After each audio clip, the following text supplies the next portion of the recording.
Vamos dar início então ao nosso encontro de estudos para o Livro dos Espíritos dessa noite. Hoje é dia 29 de novembro de 2023, uma quarta-feira, são 19 horas e 31 minutos na cidade de Jaú. Nós estamos transmitindo esse encontro de estudos em nome e em homenagem à Associação Jauense de Estudos Espíritas, localizada na cidade de Jaú, estado de São Paulo, Brasil. Estamos estudando o Livro dos Espíritos, o livro terceiro, no seu capítulo 6º, Lei de Destruição. O item é o terceiro, Guerras, subtítulo Guerras. A questão de número 742. Kardec pergunta, eu não coloquei o Instagram para funcionar, vamos colocar aqui agora, que está ao vivo. Boa noite a todos.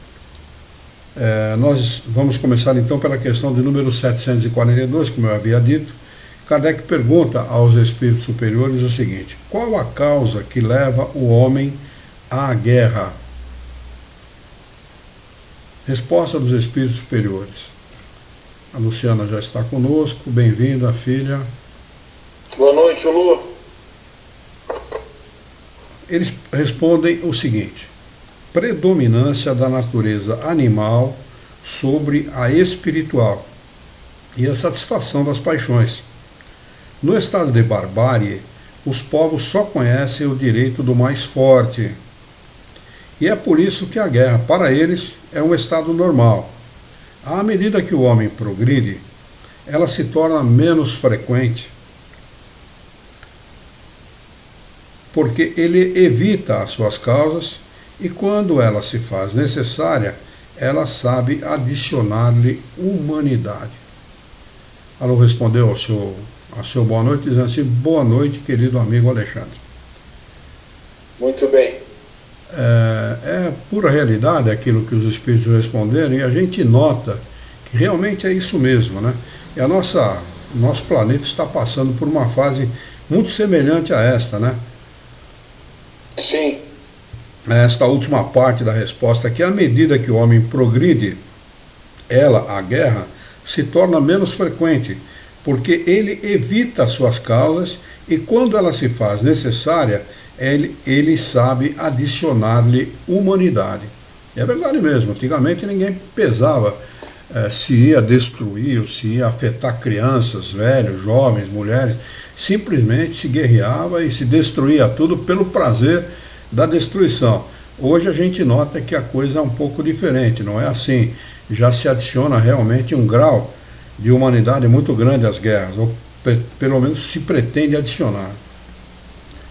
Questão de número 742.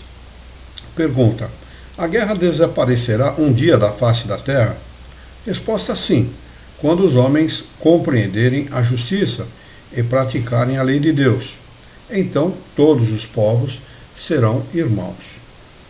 Aliás, essa questão da barreira das fronteiras está desaparecendo, ou pelo menos foi totalmente destruída por esta coisa chamada rede de internet, né? Não existe mais, essa barreira simplesmente deixou de existir, né? Ela não existe mais. Pelo menos do ponto de vista da internet, dos meios de comunicação, né? Ela existe ainda fisicamente, mas desse ponto de vista dos meios de comunicação, simplesmente ela deixou de existir. A Lu está dizendo: pai, sua voz está oscilando e saindo robótica em certos momentos. Provavelmente o aplicativo, viu, filha? Porque você tem essa queixa aí, Alexandre? Não, tá normal. Tá normal, né? Provavelmente é o Instagram, viu, filha? Que está gerando esse tipo de problema, viu? Eu não sei aqui, eu não vou mexer em nada aqui agora, porque está sujeito a tirar do ar. Mas talvez esteja com excesso de som aqui. Deixa eu ver aqui, peraí. Eu não estou querendo mexer muito, porque você mexe... diminuiu um pouco o volume. Vê se melhora aí, filha. Questão de número 744. Qual o objetivo da providência ao tornar a guerra necessária? Resposta: a liberdade e o progresso. Olha que interessante, né? A guerra, ela é causa direta da liberdade e do progresso. E é verdade mesmo, do progresso principalmente, porque a gente sabe que o homem progride muito quando existem guerras prolongadas, né, como foi a Primeira e a Segunda Grande Guerra. Você fez até uma referência, inclusive, no último estudo nosso, sobre essa questão do progresso que ocorreu, né, a evolução que ocorreu após a Segunda Guerra. Né? Muito grande, especialmente no aspecto médico, né? No aspecto logístico, no aspecto mecânica, enfim, em todas essas áreas, né? Ocorreram logística principalmente, porque o dia D, por exemplo, quem conhece um pouco da Segunda Grande Guerra sabe que em termos de logística foi uma coisa excepcional, né? Uma coisa extraordinária. A própria evolução armamentista também, né? Como evoluiu. Muito. Né? Muito, né? Muito. Questão de número 744A. Se a guerra deve ter como efeito conduzir à liberdade, como se explica que ela tenha geralmente por fim e por resultado a escravização? Pergunta Kardec. Resposta dos espíritos superiores. Escravização momentânea para sovar os povos. Olha que interessante, né? Sovar é agitar, né? E a fim de fazê-los andar mais depressa, progredir, não é? É exatamente isso, né? Por exemplo, ao tempo de Jesus, quando o povo judeu foi escravizado pelo povo romano, aquilo foi para muitos dos judeus foi uma coisa massacrante, né? Porque eles eram muito ciosos de si mesmos, do seu povo, e não aceitavam pagar impostos para o povo romano. Tanto que Jesus é questionado, né? E colocam Jesus numa berlinda quando perguntaram para Jesus se o imposto a Nero era devido. Né? E Jesus, como era um cara muito inteligente, muito sábio sobre todos os pontos de vista, pegou, me mostra a moeda aí. O que tem? Qual é a cara de quem está nessa moeda? É o rosto de Nero. Então dai a Deus o que é de Deus e ao homem o que é do homem. Né? Muito sábio, ele realmente saiu pela tangente da resposta, porque se ele respondesse que era devido o imposto, ele seria massacrado pelo povo judeu. Se ele respondesse que não era devido, seria massacrado pelos romanos. Né? Então ele realmente era um cara, sob todos os pontos de vista, altamente evoluído. Né? Não era à toa que era Jesus. Né? Não era à toa. Então os caras que ficam aí na internet questionando se ele era o Cristo, se não era, eu vou falar uma coisa para você. Leva-se muito pouco em consideração aquilo que os espíritos superiores respondem, porque eles respondem que Jesus era o Cristo. Era sim o Cristo. Né? Não, porque Cristo é uma situação, progresso do espírito muito alta, como se Jesus não fosse o espírito que tem esse jaez, que tem esse progresso. Né? Realmente é uma coisa do homem. Questão de número 745. O que pensar daquele que suscita a guerra em seu proveito? Resposta dos espíritos. Esse é o verdadeiro culpado e necessitará de muitas existências, não de uma, de muitas, para expiar todos os assassínios de que foi causa, porque responderá por cada homem cuja morte foi causado para satisfazer a sua ambição. E quantas guerras, ou pelo menos a maioria delas é causada por pura ambição, vaidade, orgulho, prepotência, predominância de todos dessas paixões no coração do homem sobre os outros homens. É um verdadeiro absurdo, mas coisa dos homens, coisa aqui da nossa terra, pelo menos por enquanto. Nós vamos passar agora para o item 4, assassínio. Se não houver nenhuma dúvida, o Marcelo F.R. Moraes está conosco. Bem-vindo, Marcelo. Abraço fraterno a você também, seja bem-vindo. E se houver alguma dúvida durante o estudo, por favor, faça aí a sua pergunta através do chat. Nós teremos um prazer de responder.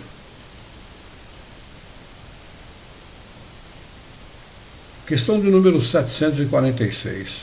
O assassínio é um crime aos olhos de Deus? Resposta: sim, um grande crime, pois aquele que tira a vida de um semelhante interrompe a vida de expiação ou de missão, e nisso está o mal. Olha que interessante, você não interrompe só a vida de um mau espírito, você pode interromper a vida de um bom espírito através do assassinato, né? O que para aquele que assassinou é muito ruim. Questão de número 747. Há sempre no assassínio o mesmo grau de culpabilidade? Resposta: já o dissemos. Deus é justo e julga mais a intenção do que o fato. Há momentos em que o espírito, por imprudência, por imperícia ou por qualquer outra razão, pode assassinar alguém sem o desejo real de cometer aquele ato. Então Deus julga a intenção. Questão de número 748. Deus excusa o assassínio em causa de legítima defesa? Resposta: só a necessidade o pode acusar. Mas, se pudermos preservar a nossa vida sem atentar contra a do agressor, é o que devemos fazer. No nosso país, isso é quase uma utopia. Um país onde são assassinados mais de 50 mil pessoas por ano, 60 mil pessoas por ano, né? É quase uma utopia tentar preservar a vida do agressor, porque aqui no Brasil há um estímulo muito grande à bandidagem, e quando o sujeito vem para te assaltar, ele vem com o revólver na mão, vem carregado, vem engatilhado, e por qualquer coisa ele dispara aquele revólver em você, e até por prazer ele faz isso, né? Então, preservar a vida é uma necessidade no nosso caso, né? No caso dos brasileiros. Não estou aqui tentando justificar, não, mas se explica perfeitamente. Questão de número 749. O homem é culpável pelo assassínio que comete na guerra? Resposta objetiva e direta: não. Quando é constrangido pela força, mas é responsável pelas crueldades que comete. E muita gente comete crueldade nas guerras, né? Porque está com ódio no coração, porque a violência tomou conta da sua vida e passou a ser banalizada para aquela pessoa, e acaba sendo banalizada mesmo, né? Em função do próprio momento em que aquela pessoa está vivendo, e ele acaba cometendo crueldade. No Vietnã aconteceu muito disso, aconteceram muitas crueldades, né? Assim também é o sentimento de humanidade, assim também o seu sentimento de humanidade será levado em conta. E há muita gente que não se deixa levar pela violência gerada pelas guerras. Questão de número 751. Por que entre certos povos, já adiantados do ponto de vista intelectual, o infanticídio é um costume e consagrado pela legislação? Assemelha-se a infanticídio o aborto, né? E é exatamente isso que ele está se referindo aqui, né? Povos já adiantados do ponto de vista intelectual. Nós precisamos ressaltar essa afirmação, porque do ponto de vista moral não são elevados, não. Quando se permite o infanticídio, o aborto, o assassinato de crianças, que é um assassinato, é um infanticídio mesmo, como eles chamam aqui, né? O povo só pode ser atrasado do ponto de vista moral. É uma vida, desde o momento da concepção, no momento em que o óvulo se torna um zigoto, subdivide-se em dois, já temos ali uma vida. Ali já começa a bater o coração. A primeira coisa que funciona no corpo é o coração. Então, pelo menos até onde eu sei, né? Nós temos ali uma vida. E sendo uma vida, no ato da concepção, né? O Espiritismo explica isso Muitas religiões consideram vida a partir do momento do nascimento, o que é totalmente errado. Nós sabemos que a partir do momento da concepção já existe um espírito ligado àquele zigoto. A partir do momento que o óvulo é fecundado, já existe um espírito ligado àquele óvulo fecundado. Então ali já está uma vida, ali já está um espírito ligado. Então é sim um infanticídio, é sim um assassinato cruel, sem direito de liberdade de defesa à vítima, né? Os espíritos superiores respondem o seguinte: o desenvolvimento intelectual não acarreta a necessidade do bem. O fato da intelectualidade desenvolvida não significa que essas pessoas sejam boas, porque racionalizam o entendimento das coisas ao ponto de banalizar o infanticídio, por exemplo, e banalizam outras coisas, sexo com criança, enfim, todas as coisas que a gente conhece no nosso mundo. E tudo que a gente está vendo hoje aí, sim, né? Exatamente. Isso que você acabou de ler nessas últimas 2, 3 questões, seja a associação da guerra com o que a gente está vendo lá na Palestina e em Israel, seja essa questão de posicionamento ideológico aqui no Brasil, sobre o aborto e questões associadas a isso, é o que a gente está vivendo, é o que a gente está vendo nesse exato momento. Exatamente. Sexualização das crianças, ideologia de gênero, homem entrando em banheiro de mulher e de criança, tudo isso faz parte da alta intelectualidade do homem moderno, que não está aliada, infelizmente, à moralidade. Então o discernimento se perde. Quando somente o intelecto é levado em conta, a moralidade não existe, e o homem acaba se perdendo nas suas atitudes e nas suas decisões. O que é muito lamentável, porque a inteligência ela tem que ser levada, tem que ser utilizada como ferramenta de progresso do espírito, e não o contrário. Porque essa ferramenta, sendo utilizada da maneira que está sendo utilizada nos nossos tempos, e sempre foi utilizada assim, diga-se de passagem, ela causa o atraso espiritual das pessoas e não o progresso, né? Por isso que é preciso discernimento, é preciso associar intelecto, desenvolvimento da inteligência com o desenvolvimento da moralidade, para que a balança tenha um certo equilíbrio, para que não se utilize de forma equivocada a inteligência. E é o que está acontecendo, né? E se você, só um comentário sobre o que você acabou de falar, e se nós voltarmos aí à metade do século passado, ou até mesmo há 100 anos atrás, lá nos anos 20, anos 30, você vê que a condução do ser humano, a sua conduta, o seu comportamento, ele era muito mais digno, né? Assim, vamos contextualizar, havia uma dignidade muito maior no comportamento humano do que parece que nós estamos vendo hoje, né? Então, você também acabou de falar sobre esse retrocesso espiritual que a gente está tendo aí em muitas situações, né? Vamos supor, né, o exemplo de você ter uma sociedade que se comportava sem a violência que existe hoje, apenas nesse ponto de vista aí. E se nós seguirmos aí essa questão da ideologia de gênero, então nem se fala. Coisa que você não via há 70, 80 anos atrás. O grande erro do Brasil, principalmente, foi deixar a nossa educação sair dos parâmetros da educação europeia, né? Nós tínhamos parâmetros muito bons, né, com uma qualidade de educação muito boa, e acabou se revertendo isso para outro rumo.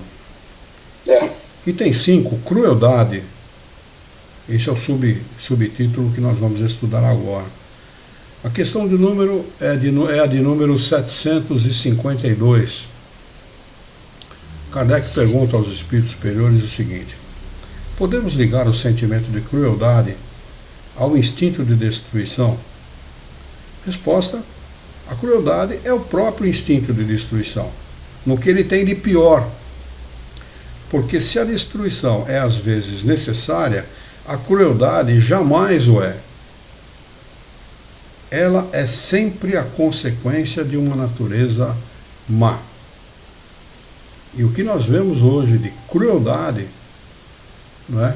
Aí campeando à solta na sociedade, é uma coisa enorme, é uma coisa extraordinária, é impressionante como o homem consegue ser cruel. E cruel mesmo, é crueldade pura. Né? Questão de número 753. Por que motivo a crueldade é o caráter dominante dos povos primitivos?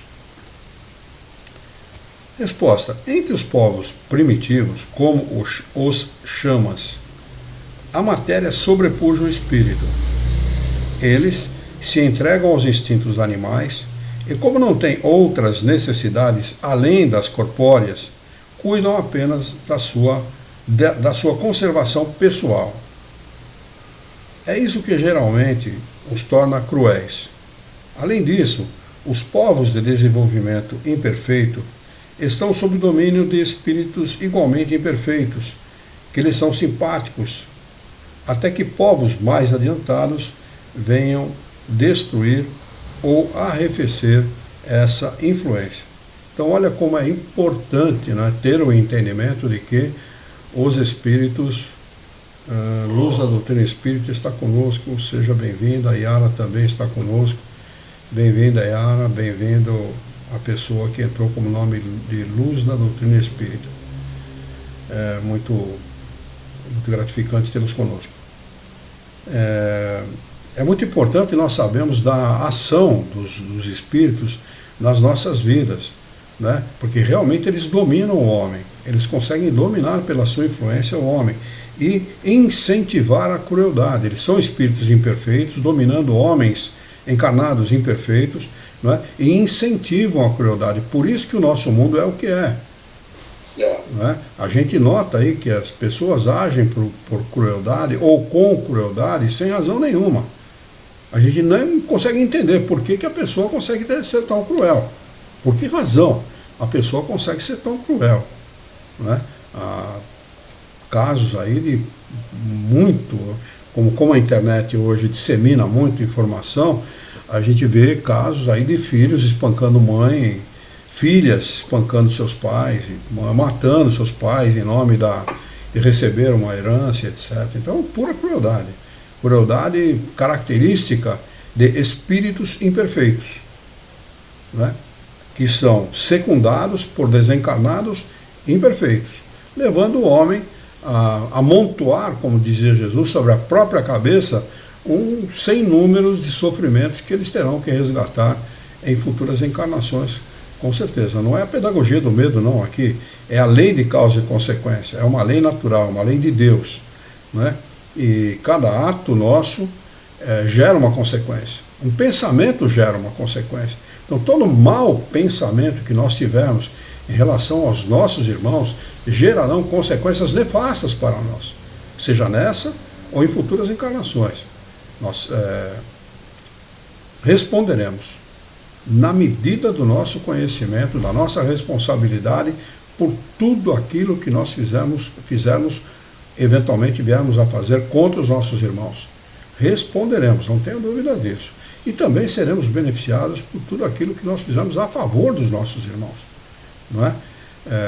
Dando exemplo, agindo como Jesus pediu que nós agíssemos, né? Caridade para Jesus era benevolência para com todos, indulgência para com as faltas alheias e o perdão das ofensas. Isso era caridade para Jesus, não é dar sopinha embaixo da ponte, não, nem ficar dando cesta básica, porque, como a gente sempre comenta aqui, isso não resolve a vida de ninguém. Não é? Nós teríamos que modificar a nossa sociedade. O brasileiro realmente é um povo que tem uma empatia muito grande com a dor, né? Uma empatia muito grande com o sofrimento, e nosso povo é realmente generoso sobre todos os aspectos, mas nós precisaríamos progredir nesse aspecto, né? Criando condições para que homens, famílias como essas, que têm as maiores carências, né? Carência de gêneros alimentícios, por exemplo, pudessem se sustentar, gerando escolas profissionalizantes, cursos profissionalizantes, ajudando essas famílias, né, para que elas pudessem realmente se manter, ter condições de se manter, e não ficar dando cesta básica, porque eu participei na Associação Jauense na Associação de Estudos Espíritas 3 de Outubro, de visitas à favela, isso na década de 70, né, nós visitávamos favela, que rigorosamente não tem nada a ver com o que a gente chama de favela aqui em Jaú, que favela aqui em Jaú é mansão perto daquilo que a gente visitava lá em São Paulo. Isso na década de 70. Levávamos, naquela época não havia cesta básica, a gente arrecadava através da campanha Alta de Souza, que era uma campanha feita nas ruas para arrecadar alimento, remédio e tudo mais, e fazíamos uma cesta com gêneros alimentícios de primeira necessidade e levávamos nas favelas, né? E o que a gente nota é o seguinte: as favelas só pioraram de lá para cá. Só pioraram. Então, realmente, isso não resolve a vida de ninguém. O que resolve a vida das pessoas é informação, educação de qualidade, né? Exemplo das outras pessoas, orientando esses nossos irmãos, ajudando esses nossos irmãos a progredirem material e, sobretudo, espiritualmente. E, na medida do possível, acesso ao trabalho também. Sim, mas, sobretudo, acesso ao trabalho. Trabalho é que dignifica. Trabalho é que dignifica. Não tem nada que dignifica mais o homem que o trabalho, né? Ele ter a possibilidade de dizer assim: eu conquistei. Isto que eu tenho é conquista minha. Não importa se é um casebre ou se é uma mansão. Não importa. Não é? Mas o que dignifica o homem é exatamente isso. É meu, eu conquistei com o meu trabalho. Então é legítimo, eu não precisei prejudicar a ninguém, roubar nada de ninguém, tomar nada de ninguém para ter o que eu tenho. Não importa se é um casebre ou se é uma mansão. É meu. E os espíritos, eles corroboram essa ideia, que nós temos o direito de defender as nossas coisas materiais, desde que elas não tenham, para serem conquistadas, não tenham prejudicado a quem quer que seja. Questão de número 754. Deixa eu ver se tem alguém lá no YouTube perguntando alguma coisa, no Facebook. Não temos pergunta de ninguém. Vamos dar sequência. Questão de número 754. A crueldade não decorre da falta de senso moral?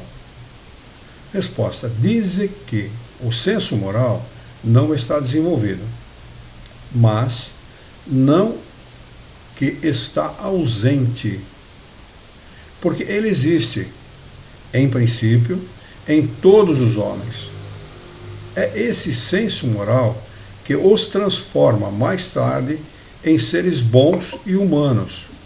Ele existe no selvagem, como o princípio do aroma no botão de uma flor, que ainda não se abriu. Então, dizer que não há senso moral, que há ausência de senso moral, é uma falácia, é um equívoco, é um engano.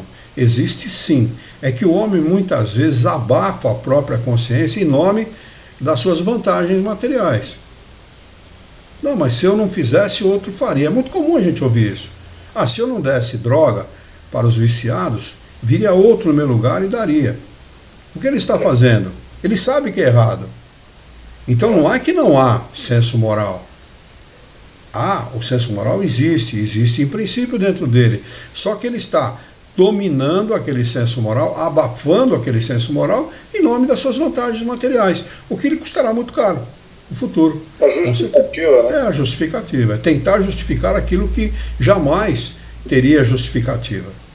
Jamais, porque, por exemplo, eu citei droga aqui para citar uma coisa, né? O que dizer do empregado que rouba o patrão? Não. É a mesma coisa. Ele está sendo pago para realizar um trabalho e, além de muitas vezes realizar mal esse trabalho, ele rouba o patrão. Ele leva coisas, dinheiro muitas vezes, de dentro da própria empresa. Quanta gente não faz isso? Falta licença moral? Não lhe falta absolutamente. Ele sabe que é errado. Não é? Tanto que os espíritos já responderam na questão anterior. Deus julga a intenção. E se você teve a intenção deliberada, com conhecimento de causa, de fazer o que fez, você vai responder na medida do seu conhecimento. E nós lamentamos profundamente, porque o nosso mundo é o que é, sofre o que sofre, nós temos o que temos, hospitais, orfanatos, asilos, manicômios, sanatórios, presídios, tudo o que nós temos é em função disso. Nada mais é do que espíritos resgatando as faltas do passado.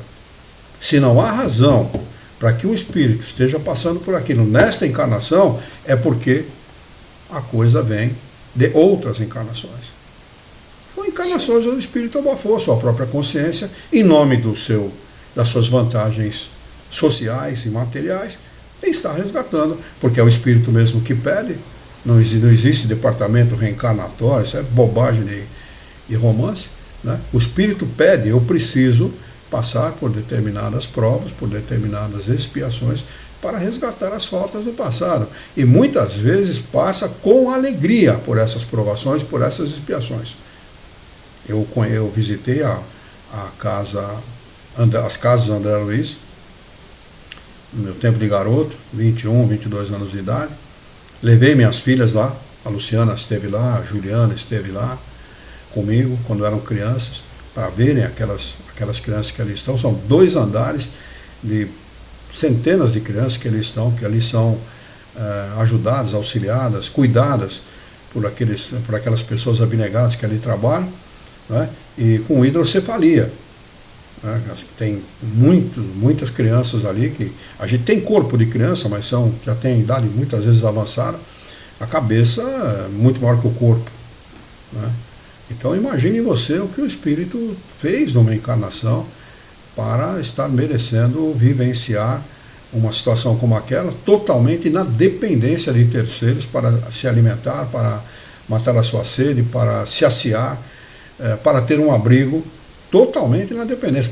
Muitas vezes pais jogam ali, jogam a criança ali, largam a criança ali, vão embora, porque não querem cuidar da criança, porque não tem condição muitas vezes de cuidar dessas crianças, né? Então espíritos pedem esse tipo de situação, porque somente através dessa depuração é que o espírito consegue alcançar uma nova situação moral, uma nova situação espiritual, porque o que interessa, em última análise, para todos nós encarnados, é o que será da nossa situação moral no futuro, da nossa situação espiritual no futuro. Como o meu espírito estará na vida espiritual no futuro. Isso é que interessa. O restante é tudo balela, é tudo conversa de encarnado.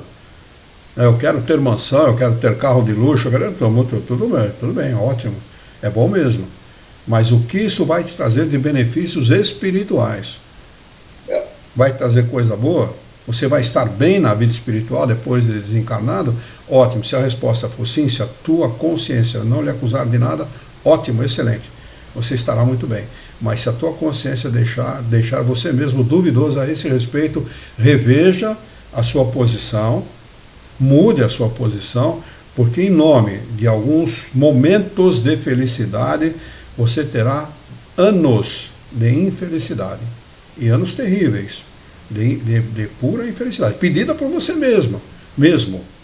Nós, como espíritos, como desencarnados, nos defrontando com a realidade espiritual, vendo outros espíritos felizes, realmente felizes, que a felicidade lá não se esconde, nem a infelicidade, não se consegue esconder, né? Não há hipocrisia do disfarce.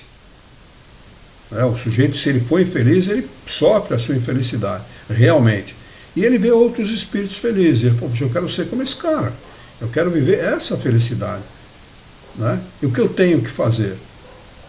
Aí ele começa a perceber que o que ele tem que fazer é resgatar tudo aquilo que ele fez de equivocado, todo o mau uso que ele fez da sua inteligência, do seu poder, do seu prestígio social, do seu poder político, muitas vezes, né? E resgatar essas faltas, reencarnando muitas vezes como paraplégico, tetraplégico, idiota, louco, enfim, todas essas coisas, porque os espíritos não são doentes. Não há espíritos doentes, não há espíritos loucos, não há espíritos idiotas, não há espíritos paraplégicos, tetraplégicos, com problema de coração, de rim, de fígado, de nada disso. O espírito não é doente, o que é doente é o corpo, com essa finalidade única, né, de propiciar ao encarnado o resgate das faltas do passado. Muito bem. Questão de número 756, é isso. Se eu não estou errado, é essa questão que nós... Não. nós não lemos a resposta da não lemos o comentário de Kardec da 754. Comentário de Kardec. Vamos ler aqui. Eu não chamo de comentário, eu sempre chamo de um acréscimo de explicação. Que Kardec, isto é a minha opinião pessoal e a opinião de muitos companheiros que estudam a obra de Kardec, eu já estudei a obra de Kardec muitas vezes ao longo de 20 anos, e é um espírito superior, fazia parte do grupo do Espírito de Verdade, né? Então, para mim, é um acréscimo de explicação e não apenas uma opinião. Ele acrescenta o seguinte: todas as faculdades existem no homem em estado rudimentar ou latente, todas as faculdades, e se desenvolvem segundo as circunstâncias mais ou menos favoráveis. O desenvolvimento excessivo de umas impede ou neutraliza o de outras. A superexcitação dos instintos materiais asfixia, por assim dizer, o senso moral. A superexcitação dos instintos materiais. E o homem faz isso a todo momento. Em nome do seu instinto, ele asfixia a sua moralidade, o seu senso moral. Como o desenvolvimento do senso moral, arrefece pouco a pouco as faculdades puramente animais. Então, é muito interessante, a partir do momento que nós começamos a estudar a doutrina espírita, os valores materiais, eles se perdem muito. É interessante isso.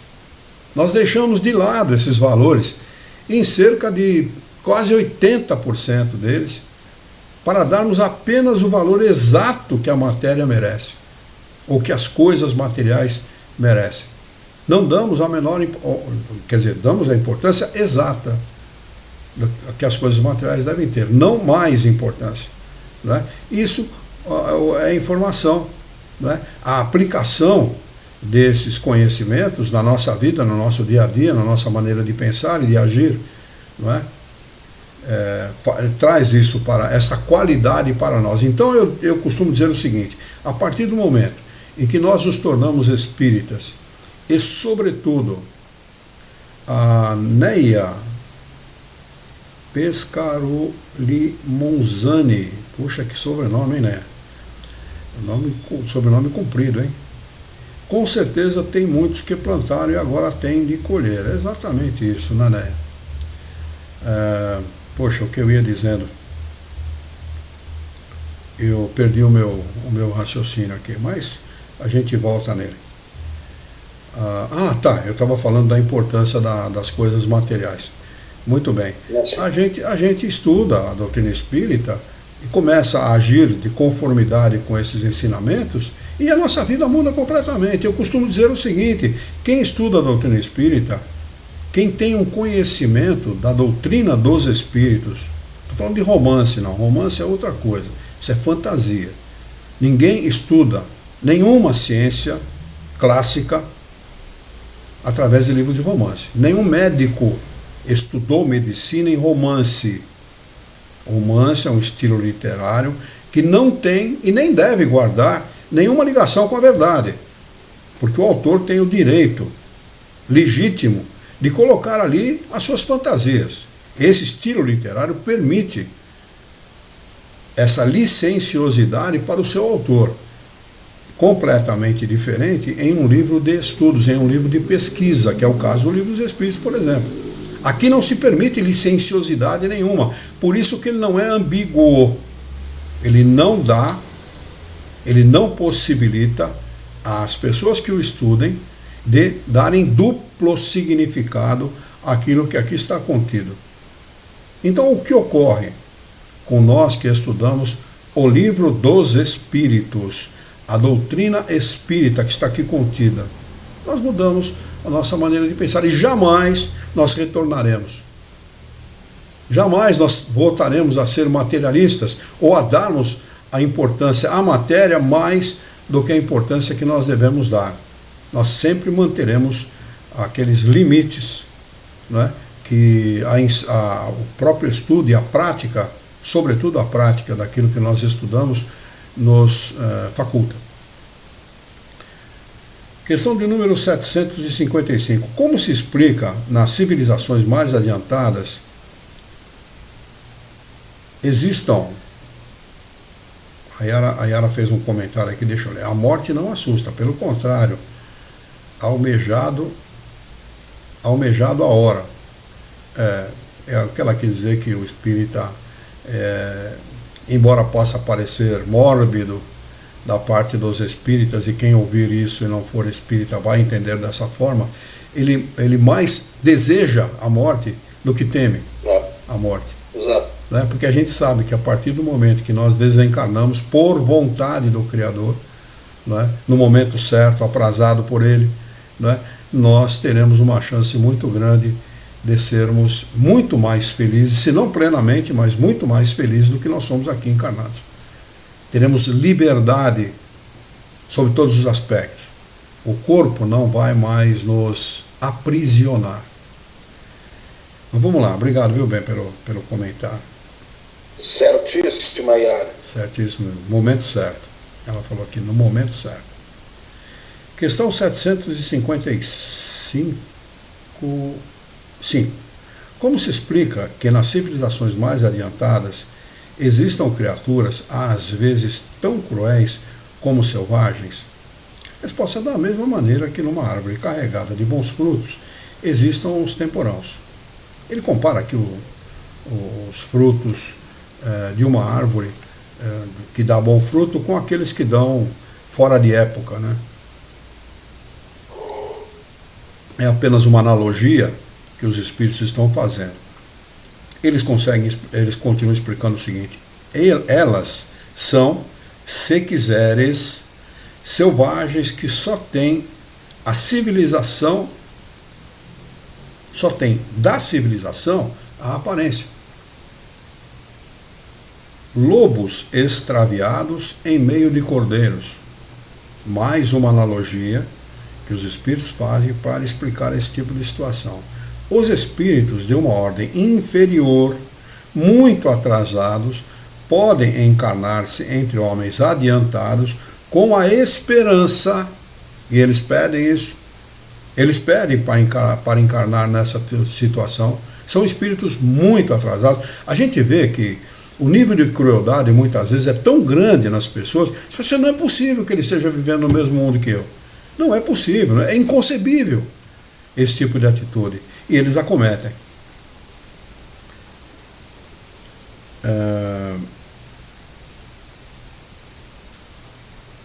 Com a esperança de também se adiantarem. Mas, se a prova for muito pesada, a natureza primitiva reage. Então, a natureza primitiva se sobrepõe à sua situação aparente de espírito civilizado, de homens civilizados. A verdade é a seguinte, é uma só, né? Nós temos o mundo primitivo, e a sequência do mundo primitivo é o mundo de expiação e provas, que é o nosso. Nós saímos desse mundo primitivo para encarnar neste mundo de expiação e provas. Nós também já fomos lá atrás esses espíritos cruéis, que é natural isso. O espírito, quando ele está na primitividade dos seus primeiros anos de encarnação, ele age naturalmente, porque ele precisa preservar a vida, é como um animal. Se você acuá-lo, por mais que ele te ame, ele vai te atacar, porque ele vai preservar a própria vida, a própria natureza animal, o direito à vida. Não é? Então esses espíritos, eles pedem, como eles estão no mundo primitivo, prestes a reencarnar no mundo de expiação e provas, eles pedem muitas vezes para que esse fato ocorra. E encarnam no nosso mundo, porque eles consideram o nosso mundo o paraíso. Os espíritos falam isso. Vejam lá no Evangelho segundo o Espiritismo, quando ele fala da natureza dos mundos, né? Eles consideram o nosso mundo o paraíso. Nós consideramos isso aqui o inferno, né? Mas eles não. Para eles é um passo enorme sair do mundo primitivo e reencarnar, encarnar, porque é a primeira vez, ou às vezes, normalmente as primeiras vezes, no mundo de expiação e provas. Como para nós, a meta, o que nós almejamos é encarnar no mundo de regeneração, que nós sabemos que é um mundo onde o mal já não se sobrepõe ao bem. No nosso mundo, o mal vence o bem. Está lá no Evangelho segundo o Espírito. Não sei o que estou falando, não. Leiam lá, quando ele fala a respeito dos mundos. No mundo de regeneração, o bem vence o mal. É o contrário. Embora os espíritos ainda tenham provas a serem cumpridas nesse mundo. Mas nós almejamos esse mundo, porque é um mundo que certamente será um mundo muito melhor que o nosso. Muito melhor, sob todos os aspectos. Lá a gente, provavelmente, nós vamos ter a alegria de uma verdadeira amizade, por exemplo, que é muito difícil no nosso mundo. Muito difícil. Feliz aquele que pode dizer, encher uma mão de amigos. Eu tenho 5. Muito raramente um homem poderá falar isso em sã consciência. A não ser que ele seja meio pirado na cabeça, né? Mas é muito raro isso. Nós não temos 5 amigos de verdade, não é? E já no mundo de regeneração, não. É diferente. Nós teremos muitos verdadeiros amigos que se interessarão pela nossa felicidade. Então é um mundo muito melhor. Agora, para esses espíritos que vêm do mundo primitivo, é muito importante reencarnar no nosso mundo, porque é uma tentativa, muitas vezes, forçada ou desesperada, de sair daquela primitividade e entrar numa nova etapa. Mas o que acontece? Como ele diz aqui, se a prova for muito pesada, a natureza primitiva reage. Ou seja, se sobrepõe à natureza primitiva. É onde ele comete os exageros que nós vemos no nosso mundo, onde muitos cometem esses exageros. Exageros terríveis, né? Coisas que a gente não... É bom nem comentar para não baixar o nosso padrão aqui vibratório. Questão de número 756. A sociedade dos homens de bem será um dia expurgada dos malfeitores? Nós não teremos mais malfeitores num determinado momento do nosso progresso deste mundo, ou seja, da coletividade dos espíritos que aqui habitam? Essa é a pergunta de Kardec. Resposta: a humanidade progride, não é o mundo, não. É a humanidade, são os espíritos que aqui habitam. E quando ele fala de humanidade, ele está falando de encarnados e desencarnados. É isso que compõe a humanidade. Não são só os encarnados, não, pelo contrário. Encarnados mais desencarnados compõem a humanidade que habita o planeta. Então, a humanidade progride, ponto. Esses homens dominados pelo instinto do mal, pelo instinto do mal, que se encontram deslocados entre os homens de bem, desaparecerão pouco a pouco, como o mau grão é separado do bom, quando joeirado, escolhido. Mas renascerão em outro invólucro. Então, com mais experiência, compreenderão melhor o bem e o mal. O que é a experiência entre nós? É o fato de encarnarmos, realizarmos essas experiências e delas extrair conhecimento. O conhecimento faz avançar a inteligência e a moralidade. Avançando a inteligência, que é muito mais importante no nosso momento, no nosso estado evolutivo, do que a moralidade, o homem ganha em discernimento. Ele consegue separar o bem do mal. Ele começa a desenvolver o seu senso, não é? O seu discernimento. E aí onde ele consegue separar melhor o mal e o bem. É isso que vai acontecer com essas criaturas. Um dia serão separadas mesmo. E não vão poder mais encarnar no mundo onde existam somente espíritos mais evoluídos em seu progresso espiritual.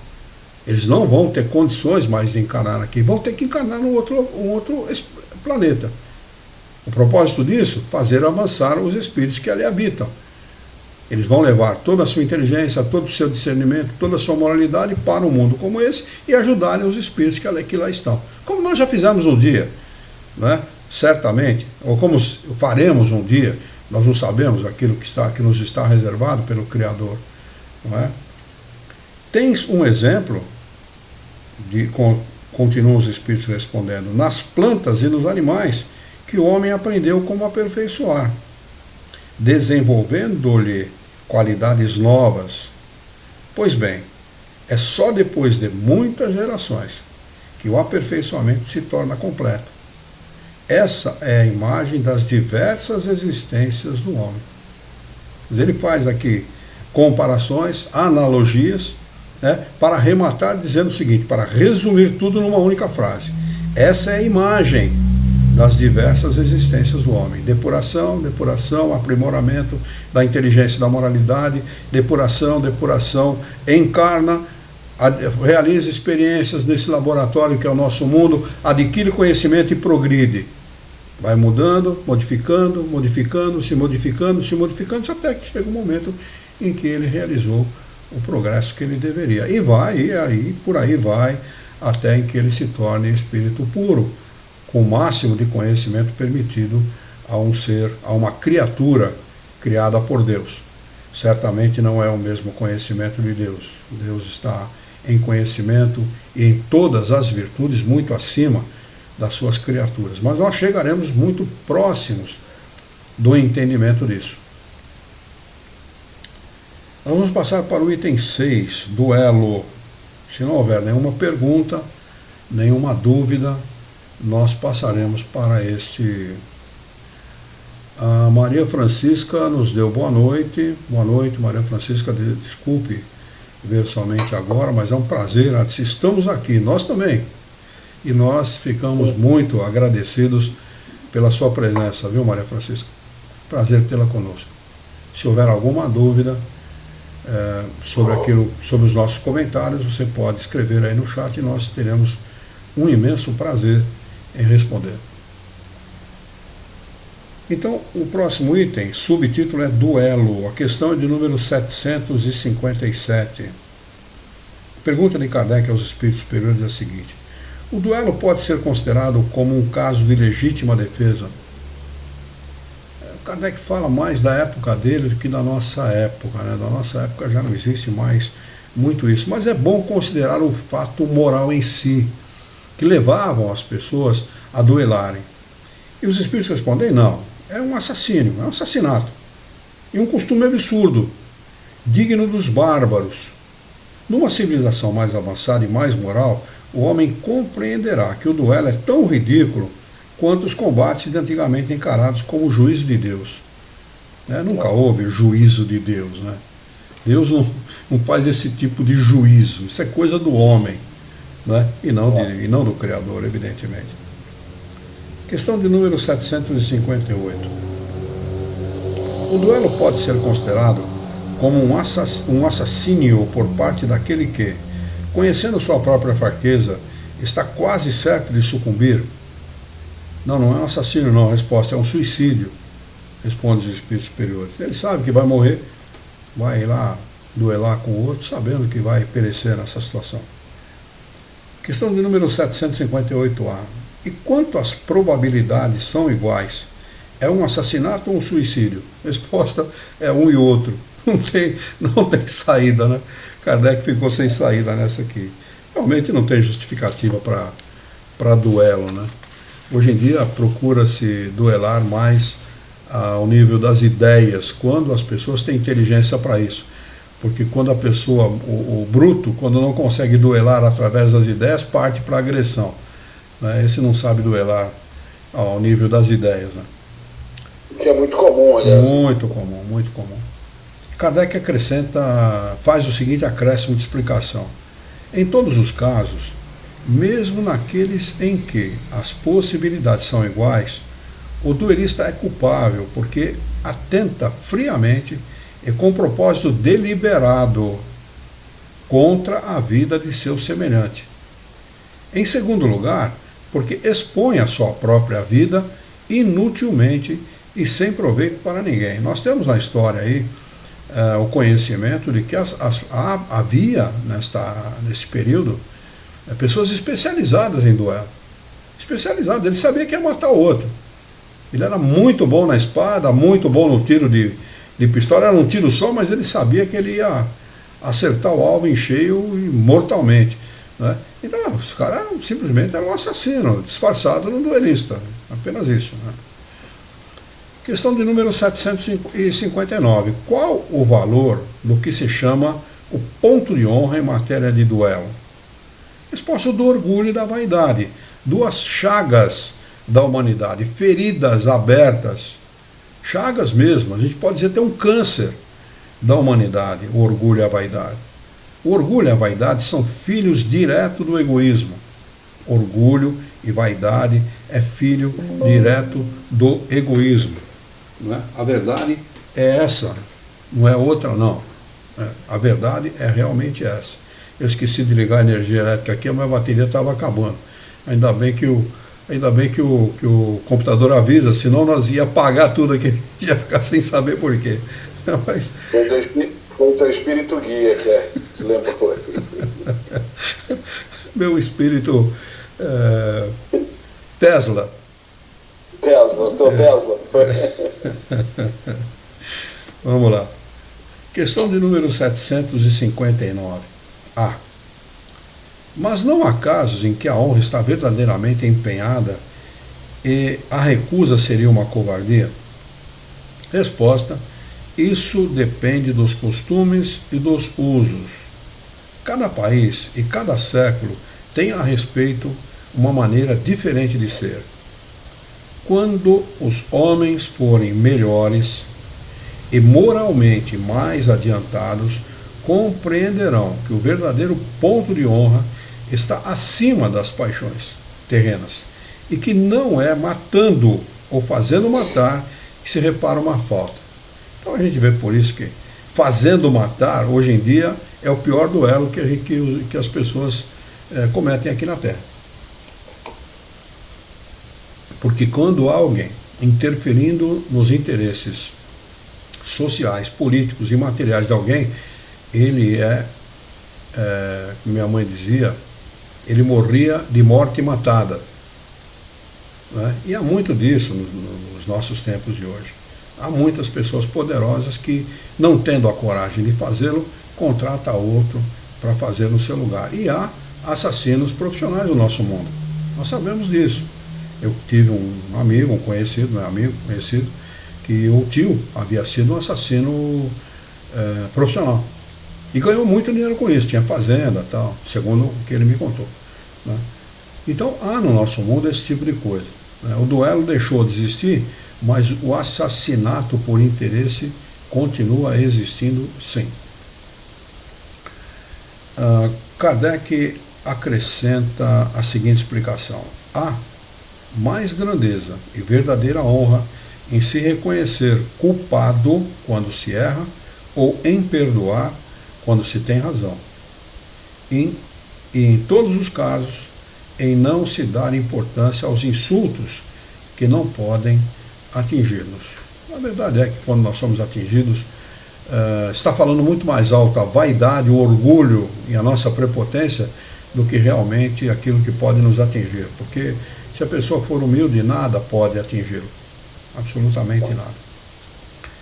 Item número 7. Se não houver nenhuma dúvida a respeito daquilo que nós comentamos, nós vamos passar para essa... A Maria Francisca comenta: a nossa compreensão espiritual é a mesma. É isso mesmo, Maria. Pena de morte. Questão de número 760. Não, nós vamos parar por aqui, porque eu descuidei do horário, já são 20 horas e 30 minutos. Já deu o nosso tempo de estudo. Vencemos aí 1 hora de estudo. Vamos marcar aqui esse item 7º, pena de morte, questão de número 760, para nós retomarmos na próxima quarta-feira. Já será dezembro, será dia 5 de dezembro. Próxima quarta-feira nós retomaremos os nossos estudos, como é de hábito, todas as quartas-feiras, com início às 19h30, nós estudamos o Livro dos Espíritos. Na sequência, já faz mais de 2 anos, né, Alexandre, que nós estamos estudando. Começamos em janeiro de 22, janeiro de 22, né? Janeiro de 22, então vamos completar 2 anos. Vamos completar 2 anos em janeiro próximo agora. É isso. Se não me falha a memória, foi 16, eu tenho que ver, 16 ou 23 de janeiro que nós iniciamos. Isso mesmo. O que é muito prazeroso para todos nós. Se não houver nenhuma pergunta dos nossos irmãos, aí de todos aqueles que estão pelo Facebook, pelo YouTube, lá pelo Instagram, nós vamos fazer a nossa prece de encerramento. Muito bem. Vamos elevar o nosso pensamento, mentalizar a figura excelsa e amiga de Jesus, nosso mestre, modelo e guia da humanidade, e juntos com Jesus vamos nos dirigir ao Criador, ao Senhor da vida, fonte inesgotável de paz, de amor, de bondade, misericórdia e justiça, para agradecê-lo muito pela oportunidade de aqui estarmos reunidos em seu nome, para estudarmos as questões propostas pelo Livro dos Espíritos dessa noite. Queira a vossa bondade, que tenhamos bom ânimo, coragem, determinação, ideias renovadas, alegria de viver e muito entusiasmo, para que nós possamos trabalhar, sermos úteis à sociedade em que vivemos e desta forma dignificar a vida. Dá-nos ainda, Senhor, a força e a coragem para que nós possamos orientar a própria existência por um profundo e sincero respeito pelo nosso próximo. Em teu nome, em nome de Jesus, em nome dos bons espíritos, em nome do nosso diretor espiritual e de sua equipe, nós declaramos encerrado o nosso encontro de estudos dessa noite, e que assim seja.